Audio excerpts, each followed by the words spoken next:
Hello and welcome to Fan Formula following the very controversial Malaysian Grand Prix for the weekend. I've taken my time to give myself enough time to talk about this episode because I feel it might be a bit ranty. There may be a bit of parental guidance used for it. But it's going to be a very interesting little conversation. I've already had a few conversations with people on Twitter about it, and I'm doing a lot of different reviews this week, so I'm very interested in watching everyone else's videos as well. So without further ado, let's go from one. What was your opinion on Mercedes' decision to keep Rosberg behind Hamilton? First of all, after the pit stops, they were allowed to race. They was racing throughout the whole race, and they were racing next to each other for 5 laps, I counted, where they were going toe to toe. They was overtaking each other, and if Rosberg would have made one of them moves stick, he would have been out in front and he would have gone on and finished third. But he could not make the move stick. Hamilton be able to get past him again, and it was because of this tossing and turning through positions is why Rosberg did the sensible thing and called it off and said just keep positions. Because knowing the drivers, especially Hamilton, he's not going to give up that place lightly, is he? And people saying, oh, we should, if he knew he was quicker, should have moved over. It's his race, and you just do not give up places. So, in the end, it was the right decision because if they had chances, they were allowed to race. And in the end, after 5 laps, Braun called it off and said, this is enough now. I feel sorry for Rosberg because over the course of the race, he probably would have ended up getting past Hamilton. But the fact is, he had his chance to do it, and he could not do it, and that's the problem. Keep him being on the radio saying, I'm faster than him, he needs to go faster. Well, the fact of the matter is, I don't understand that, because if he was that faster, he would have overtaken me, he had the chance, really. So, in the end, I think he made the right decision. And more I'll talk more about this later, I just want to get through the questions first. Question 2, what would you say was the biggest error made by a team or a driver throughout the weekend? There were a lot of errors, especially by teams this weekend. Probably the biggest one was Alonso not being called in the pits after his incident on the first corner. Everyone could see the way his wing was dangling off, only connected by one part. As soon as any high amount of load went through that wing, it was going to go off and go under the wheels, and we've seen it happen so many times before, and that could be a very, very dangerous accident. Other than a wheel falling off or your throttle getting stuck open or something like that, it's pretty much the worst thing that can happen in a race. He should have been called into the pits. By not doing it, and him not coming into the pits, he's cost himself points. Even if he won the pits early, he still would have probably been in the top 6 anyway, because he had a good, decent pace. And it's considering he's supposed to be one of the smartest and drivers on the grid with that sort of thing, and he stays out of incident in the first corner. To do that, I mean, of course, that corner where he made the contact is very easy to do, but once the contact had been made, he should have come in the pits and changed his wing, and that was obvious for everyone to see. There were some other absolute stinkers as well. I mean, Toro Rosso letting his car go and ended up crashing into the back of Pick, I think it was, which was just idiocracies. I don't know if this is all about the new flashy lighty things that all this seems to have, but if that is just not working. Just go back to a lollipop, it's a lot easier. And also the lollipop, they let Jensen go before they had got his wheel on again. Again, it's the same thing that happens year in, year out, McLaren. It's probably one of the reasons why Hamilton wanted to leave in the end, because these little silly mistakes keep happening there. And it's cost them last year and it's going to cost them this year again, so they need to get that sorted. And the other one was Force India, which was absolutely calamity. I know people are trying to get extra half a tenth off here and there, but mucking about with wheel nuts is one of the most important things in the pit stop. It's the only important thing in the pit stop that you need to make sure it goes right.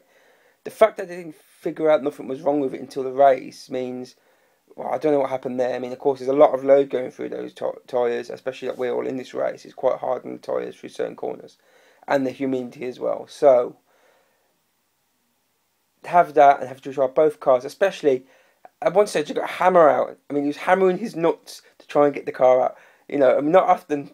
How often have you ever seen anyone on the Formula 1 pit lane hammer their nuts? It's just, what's going on.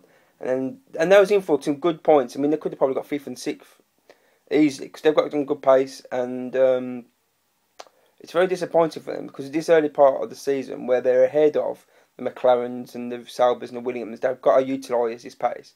And making things like that happening is going to cost you in the long run in the Constructors' Championship. So that's question 2. I'm already 5 minutes in. I'm doing a lot faster than I thought I would. Question 3. Which driver most impressed you throughout the weekend? Well, there's a few actually. I mean, Grosjean pretty much outraced Raikkonen throughout most of the weekend. He was really good pace, and even though the cameras weren't on him much, he pretty much did quite well. As did Hulkenberg as well in the Sauber, which has looked pretty poor, but he did pretty well in the race. And of course, I think he got 5th or 6th in the end, which was pretty good for Sauber, especially considering how poor they've looked at the beginning of the season. And one that's gone under the radar, Eric Verne, who I think he went out in qualifying 1 and somehow managed to go up to 10th place, which was actually my prediction in the Castrol Prediction League as well, which was pretty good haul for me. He had a really good race as well, and I kind of have the feeling where Red Bull, Toro Rosso is going to have this thing where they're going to be pulling qualifying and fast in the race again. So it'd be interesting to keep an eye on that, and especially Verne, because I think he's got, I think he's going to have a good year as well this year. Everyone seems to be going about Bianchi, but he's still come where he expected to come, which was 4th from last. Until he starts catching up with the Williams and with the Saubers and with the Toro Rossos, you can't really say he's doing a good job. Yes, he's outperforming the car, but pretty much you can guarantee where he's going to come every race now. So I'm not going to give him any more praise until I see him overtaking Williams or someone else. So, the bonus question. Describe the Malaysian Grand Prix in one word. Shambles. I like that word. So yeah, that's the questions answered.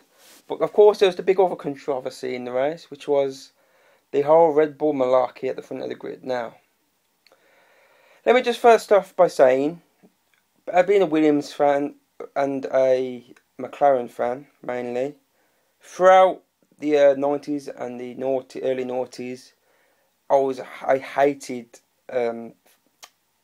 team orders. Because Ferrari utilised it in almost every race, Schumacher would win, and it was a pain. And I'm not a fan of team orders in any way. I'd rather see him race. But the fact of the matter is, it's happening in Formula 1. It's happened for a very long time, and there's not really much you could do about it. And that's the truth of the matter, really. So I'd rather see him race. And the thing was, a lot of fewer teams, it's happened for a few years, there's usually a gentleman's agreement. Whoever comes out the last pit stop in first place, they turn on the engines and they coast to the end, and that's usually what happens. I know that's happened in Red Bull before. I remember back to, I think it was in the late 90s, where Coulthard and Mika Hakkinen had an agreement. Whoever got into the first corner first was allowed to win the race. And it's called, it's a team effort, it's a gentlemanly thing to do. I suppose it's not the best for the viewers, but in the end, who cares about the viewers? It's about racing, it's about winning points. That's all the constructors are thinking about. When I watched the incident between the two drivers, I thought, they're letting them race, brilliant. This is what I want to see, this is great. And then you start hearing the messages, oh, that was silly. We'll have a discussion after the race and stuff like that, and you're thinking, something's not up here. And then, of course, what you saw in the back room after the race, before the podium, which is the most angriest I think I've seen anyone for a long time in Formula 1, old Uzi Grit, and giving him the old multi-21 stare down. Fair dues to him for not whamping one in the face, I swear, because he was so close. But I don't even think Vettel, until he got into that situation, realised what he had done, really. Now, the fact of the matter is, Webber had done what he was told. He'd turned his engine down, he was on coasting, they've got engines and gearboxes to save and stuff like that to think about. They've got the last 5 races and whatnot, so he's not prepared for what was a sneak attack by Vettel. Now, if they was allowed to race, then that's fine. But the fact of the matter is, Vettel, who, it's not the first time he's done this, and it's really, what it is, it's petulance from him, and it's childish. And the fact of the matter is, once things, I know usually he's happy, he's chirpy, he's got his finger up, he's all happy. But when things don't go his way, I've noticed he just likes to throw his bottles out the pram and his toys, and he gets angry and he starts moaning to the FIA, moaning to the team. He's on there like, get Webber out the way. I remember last year when things going his way, he's moaning to FIA, oh, he's got to move over or stuff like that. He's a really sore loser. And I suppose, in a way, that shows his racing side. We all know he's a good racer. He's got that attitude the same as Schumacher and Senna had, which is great. We want to see that. But the fact of the matter is, what he did to Webber, after being told to break his position, it's unsportsmanlike. It's not. It's almost like level to cheating. And I'm sorry, but I've lost a lot of respect for him for that, because once you've been told to hold your position and going against your team, and you break that, if that had been the other way around, Webber could have easily been sacked or or kicked out or banned for a race or something like that. But because he's the golden boy, he's won the 3 championships, nothing will happen to him. Now the question is at Red Bull is, the fact of the matter is, because this has happened, in essence, Vettel has become bigger than Red Bull. And it's never good to have one piece that is bigger than the sum of its parts. It happens in football, and the top managers, say Ferguson, once they see someone get this big, they move him on, they get him out of the team, because it works against the team.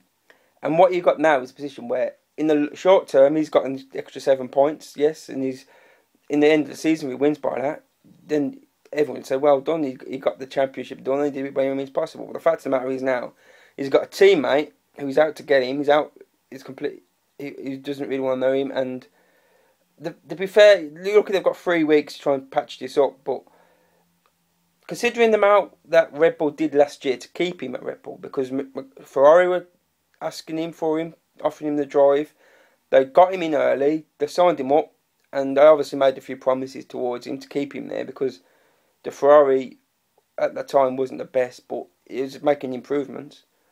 And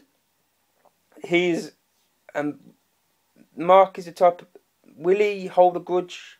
Well, they've had incidents before, and we all know what happened in Turkey in 2010, which is another accident where all the blame was pushed onto Webber, even though I thought that was Vettel's fault. Of course, that's Vettel, and that's the whole Red Bull team ethic is behind him. So,